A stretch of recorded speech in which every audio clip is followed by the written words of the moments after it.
They thought they were burying me, but what they didn't realize was that I wasn't a seed to be forgotten in the dirt. I was dynamite, waiting to explode.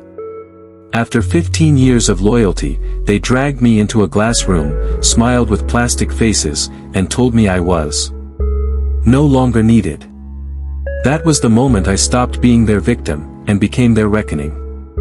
I can still see Marjorie's lips curling around the words, like she'd been rehearsing them for weeks. The company's restructuring your position.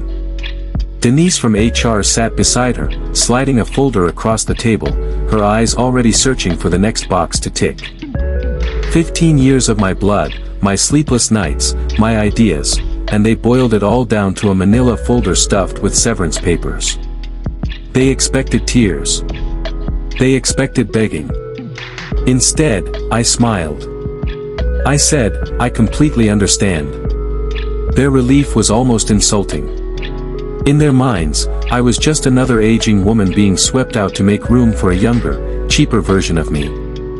What they didn't know, what they couldn't possibly imagine, was that I had been preparing for this exact moment.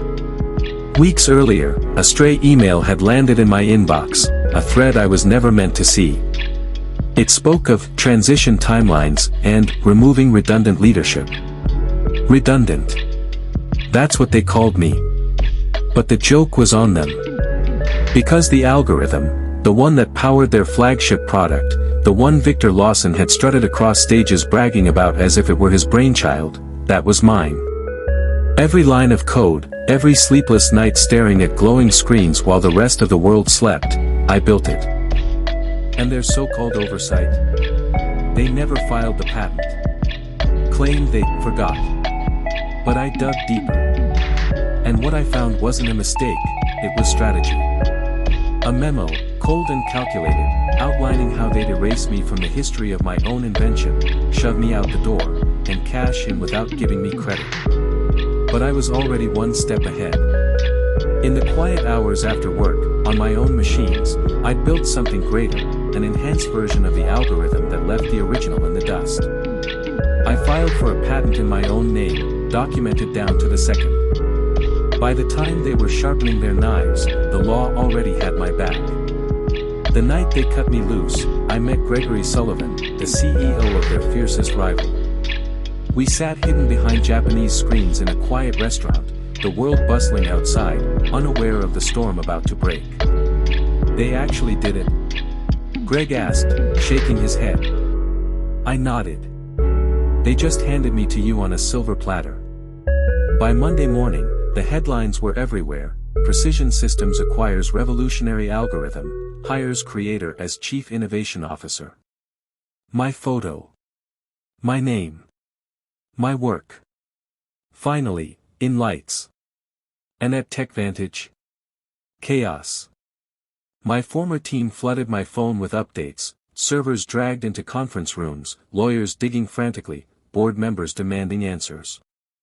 Their stock plummeted. Investors panicked. Victor himself emailed me, his tone dripping with desperation, there must be some misunderstanding. Please call me. But I didn't.